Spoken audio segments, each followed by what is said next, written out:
Hello there, Mr. Sutton here, bringing you the IM3 Honors 4-5 lesson on graphing quadratics. In this one, we'll be figuring out how to graph quadratics in both intercept and standard forms.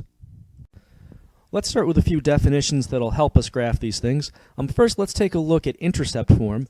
Here's the intercept form for a parabola. We've got x minus some number, x minus some other number, possibly the same number, and some coefficient out in front of all this. So we call this intercept form because this p and this q, these give you the x-intercepts, or the zeros of this function.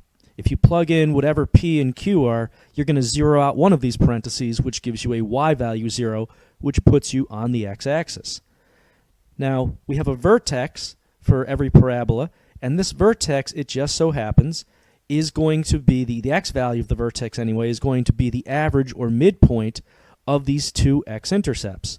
So for example, in this one, you'll notice that the vertex, which has an x value of 4, is the midpoint of 2 and 6, the two x values for the x-intercepts. Let's try out an example, graphing something in intercept form. So in general, for these parabola graphs, you need at least 3 points to accurately graph the parabola. More would be better, but 3 is the minimum. So to get our 3 points off of intercept form, we're going to find and plot both the zeros and the vertex. The zeros are pretty easy to get. You get them by just setting the equation equal to 0 and solving for x. Since this is already factored out, it's basically just going to be whatever x values make each factor 0. So our zeros then will be positive 1 for that x, and for this parentheses here, negative 3. And let's just put those on the graph. So we have negative 3 and positive 1. And now to get the vertex, remember we have to average the zeros together, or really average together any 2 points that are the same height. So we've got 1 plus negative 3 over 2. So that's going to be negative 2 over 2, which is negative 1. And to get the y value of the vertex, because this is just the x value of the vertex, that's why I put x sub v here, we have to plug this into the original equation. So we've got negative 1 minus 1 times negative 1 plus 3. Well, negative 1 minus 1 is negative 2. This negative out here makes that a positive 2. And then that's getting multiplied by another positive 2 for this parentheses. So that's 4, giving us a vertex of negative 1 comma 4. So that's going to be back 1, up 4 right there. And now that we have 3 points, just draw a parabola through those and call it a day. Here's another example in intercept form. Pause the video and see if you can do this one on your own. All right, let's see how that worked out. So finding the zeros, we've got x equals 2, and then also x equals 6. And let's graph those out. So we have dots on 2 and 6 for the x-axis. And now averaging those together, so 2 plus 6 over 2 to get the x value of the vertex. That's going to give us an axis of symmetry, an x value vertex of 4. Plugging that back into the original to get the y value. This is going to be, let's see here, 4 minus 2 is 2. 4 minus negative 6 is negative 2. So this is 2 times negative 2, or negative 4. Half of that is going to be negative 2. So that's the grand total out of all that. So that's a vertex of 4 comma negative 2. And that's down here. And then graph the parabola. At this point, we're going to shift our focus to another form for parabolas called standard form. So standard form, you've actually used this if you were solving using the quadratic formula or factoring, basically just decreasing order of exponents, and everything is on one side.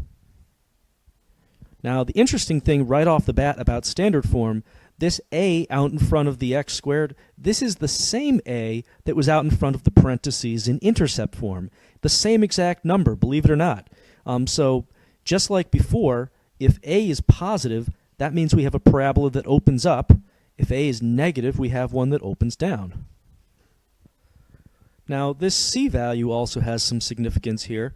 If you were to plug in 0 for all the x's, that would get rid of everything except this c, which means where x is 0, you get a value of c for the function, which means c here is the y-intercept for the function.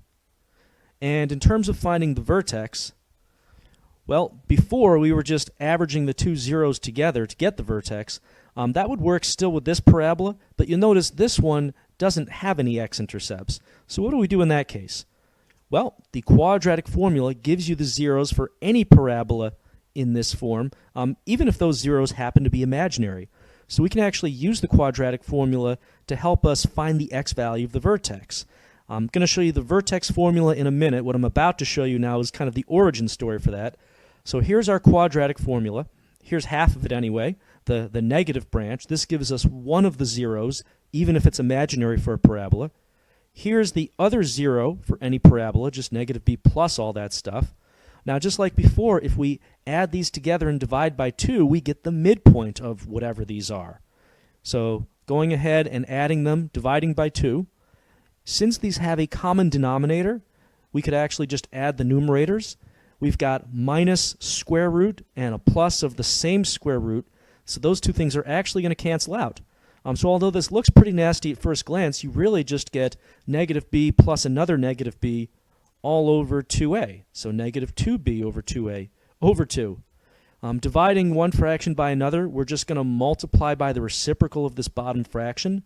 So this is negative 2b over 2a times 1 over 2. Some of these 2's are going to cancel, leaving us with just negative b over 2a. So this is really the punchline of this whole page. This is the vertex formula. If you have a parabola in standard form, negative b over 2 times the a value will give you the x value of the vertex. And again, this is just an extension of that little midpoint trick we used for intercept form. Let's go through an example of graphing something in standard form. So our first step on this one, we're going to find the vertex using that negative b over 2a formula. So let me write it out again. X of v equals negative b over 2a. So that's going to be negative 2, because that's our b value, over 2 times 1, that's our a value. It's a 1x squared there. So negative 2 over 2, basically, which is negative 1. And then let's plug that back in to find the y value. So we have negative 1 squared plus 2 times negative 1 plus 3. That's going to be 1 minus 2, which is negative 1, plus 3 gives us positive 2. So that's a vertex of negative 1, comma 2. And let's put that on the graph. So that's going to be right about there. Now, we still need 2 more points. And there's a few ways you can get these other points. Probably the easiest way to get another point is by finding the y-intercept. That's going to be this c value here, that constant. The y-intercept is whatever the function equals when you plug 0 in for x, because if you plug 0 in for x, you're on the y-axis. So that's just going to be the constant. So we have 0, comma 3 for that y-intercept. That's right about there. We still need one other point. Now, one thing you could do is just start plugging in x values on the left side of your vertex, but since you've already got this y-intercept, probably the easiest way to get another point without plugging anything in is just to use symmetry to get the reflected point of the y-intercept on the other side of the vertex. So remember, your vertex is on the axis of symmetry. So there's my axis of symmetry right there. So that means if this is a symmetrical shape, then I have a symmetrical point right about here on the other side from the y-intercept. And then we can just draw the parabola through that. Here's another standard form example. Pause the video and give this one a shot. All right, so I'm going to start with negative b over 2a. So that's going to be negative 6 over 2 times negative 1 this time. That's positive 6 over negative 2, which comes out to negative 3.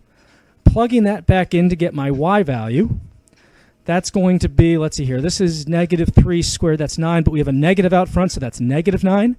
Plus 18 is going to give me positive 9, and then minus 8 gives me 1 for what that all comes out to. So we have negative 3 comma 1 for my vertex. That's going to be right here. And my y-intercept, that's the next easy point. That's going to be 0 comma negative 8.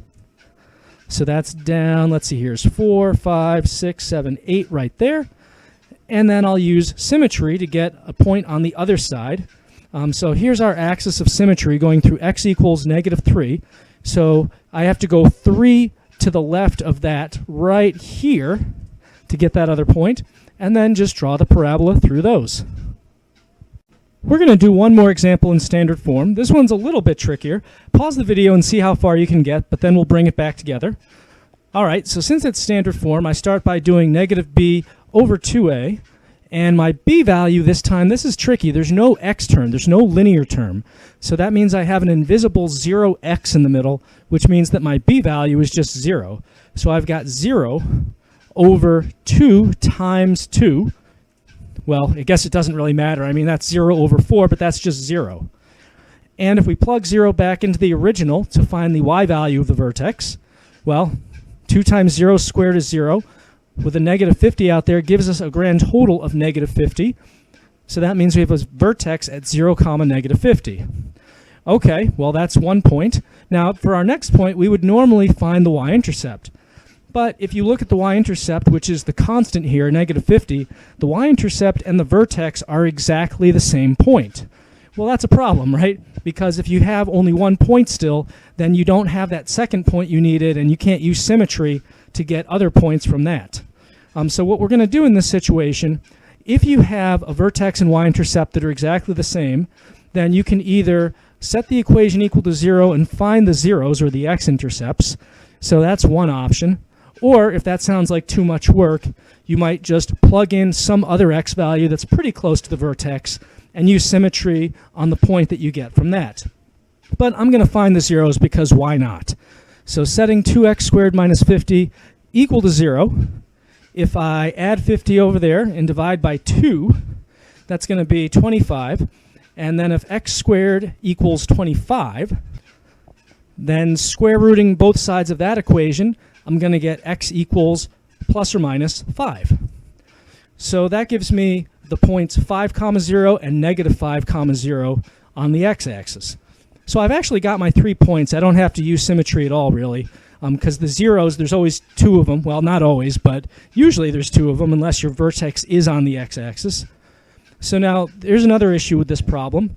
We don't have enough grid lines to get down to negative 50. So you can also change the scale of either axis, or both if you need to fit larger values. For my y-axis, it would be convenient to have this go by tens, so that 5 grid lines really gives me 50. And then for my x-axis, I don't need to make that go by tens. I just need to go 5 to the left and 5 to the right. So I'm going to make my x-axis go by ones. So I'm going to write a 1 on the x-axis and a 10 on the y. And now the convention is if you don't write any numbers, we assume you're going by 1. So I didn't really need the 1 there. I just did that to be really clear. So now graphing out my points, I've got my vertex of 0, negative 50. So that's down 5 grid lines because each grid line vertically is worth 10. And then we have 5 to the left and 5 to the right for those other 2 points. And we have a parabola going through those. And this concludes our lesson on graphing parabolas. Till next time, this is Mr. Sutton signing off.